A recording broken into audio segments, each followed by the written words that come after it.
Hello students, ఇక్కడ చూడండి 100 కంటే ఎక్కువగా ఉన్న స్క్వేర్స్ మనం ఏ విధంగా చేయాలో చూద్దాం. విత్ ఇన్ 5 seconds లో అయిపోతుందండి. సో వీడియో నచ్చితే లైక్ చేసి మమ్మల్ని ఎంకరేజ్ చేయండి, ఛానల్ సబ్స్క్రైబ్ చేయండి. ఇలాంటి వీడియోస్ మీకు ఎప్పుడు అప్లోడ్ చేసినా కానీ మీకు నోటిఫికేషన్ రావాలంటే బెల్ ఐకాన్ ఆన్ చేసుకోండి. సో 104 ఇంటూ 104 అన్నాం అనుకోండి, ఇక్కడ 100 కంటే ఎంత ఎక్కువగా ఉందండి? 4. ఇక్కడ ఎక్కువగా ఉంది కాబట్టి ప్లస్ రాశాను. ప్లస్ అంటే ఏం చేయాలి? యాడ్ చేయాలి. 104 ఎంత అవుతుందండి? 108. సో 4 స్క్వేర్ అంతా 16. ఇక్కడ ఏం చేయాలి? ఇక్కడ ఎంత ఎక్కువగా ఉంటే దాని యొక్క స్క్వేర్ ని ఇక్కడ రాయాలన్నమాట.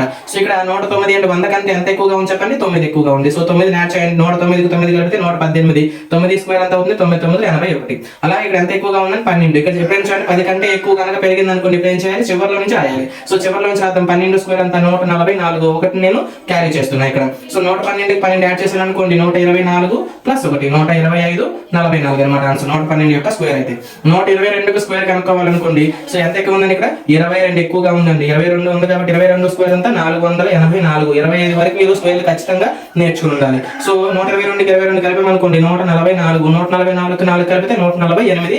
84 దీని ఆన్సర్ అవుతుంది అనమాట. సో 116 స్క్వేర్ ఎంతో తెలిస్తే ఇక్కడ కామెంట్ చేయండి.